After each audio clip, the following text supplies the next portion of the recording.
The Battle of Zumail was fought in 633 CE in what is now Iraq. It was a major Muslim victory in the conquest of that area. Under cover of night, the Muslims attacked the Christian Arab forces from three different sides. The Christian Arab forces were unable to withstand the Muslims' surprise attack and soon dispersed, but failed to escape from the battlefield and became the victims of a three-sided attack by Khalid ibn al-Walid's army. At Zumail, nearly the whole Christian Arab army was slaughtered by Khalid's corps. Background: when Khalid ibn Walid gone from Ain al-Tamr to Dormat el-Jandal for the help of Iyad, the Persian court believed that Khalid had returned to Arabia with a large part of his army. Persians decided to throw the Muslims back into the desert and regain the territories and the prestige which the empire had lost. The Persians had resolved not to fight Khalid again, but they were quite prepared to fight the Muslims without Khalid ibn al-Walid. Khalid ibn al-Walid first defeated them at the Battle of Musair and then advanced towards Sani and defeated the Arab army there and finally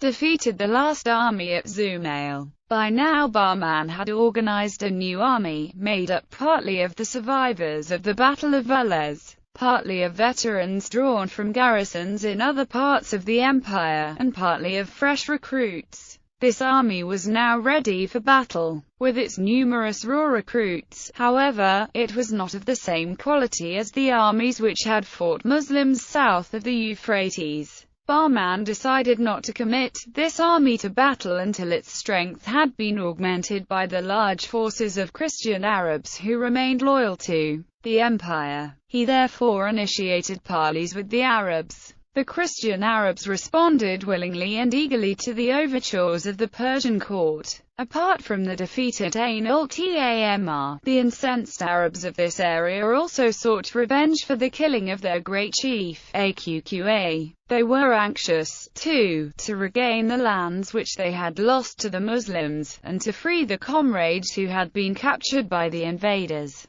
A large number of clans began to prepare for war. Bahman divided the Persian forces into two field armies and sent them off from Ctesiphon. One, under Rusbeh, moved to Hosaid, and the other, under Zamar, moved to Carnafis. For the moment, these two armies were located in separate areas for ease of movement and administration. But they were not to proceed beyond these locations until the Christian Arabs were ready for battle. Bahman planned to concentrate the entire imperial army to either await a Muslim attack or march south to fight the Muslims at Hira. But the Christian Arabs were not yet ready. They were forming into two groups. The first, under a chief named Huzail bin Imran, was concentrating at Musair. The second, under the chief Rabarab bin Bujair, was gathering at two places close to each other, Sani and Zumail. These two groups, when ready, would join the Persians and form one large,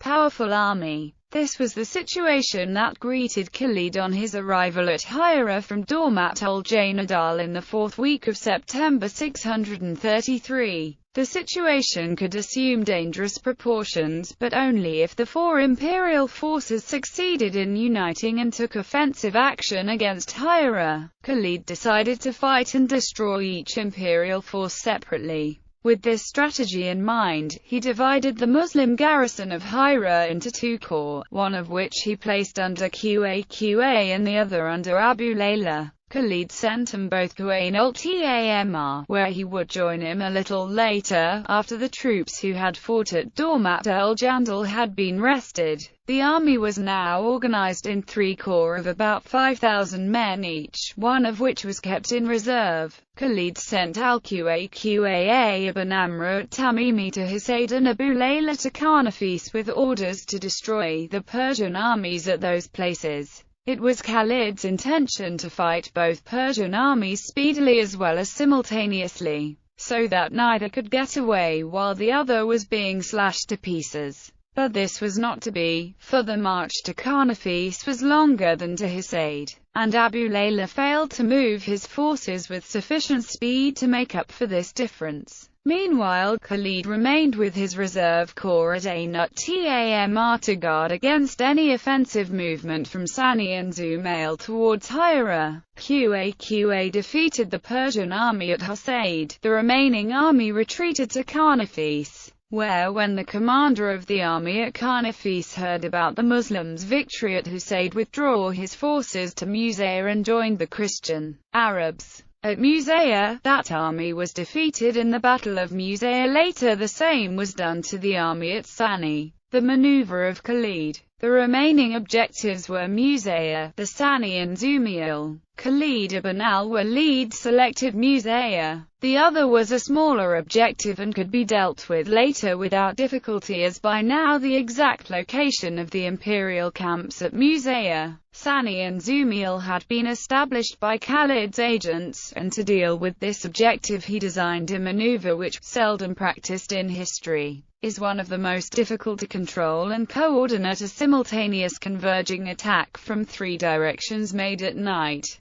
The battle. After 2 or 3 nights of the Battle of Sani, Khalid's 3 corps reached Zumail at night and attacked the Christian Arab forces from 3 different sides as planned before. The Christian Arab forces were unable to withstand the Muslims' surprise attack and soon dispersed, but failed to escape from the battlefield and became the victims of a 3-sided attack by Khalid ibn al-Walid's army. At Zumail, nearly the whole Christian Arab army was slaughtered by Khalid's corps. Aftermath. These battles ended the Persian control in Iraq, which finally fell to the Islamic Caliphate.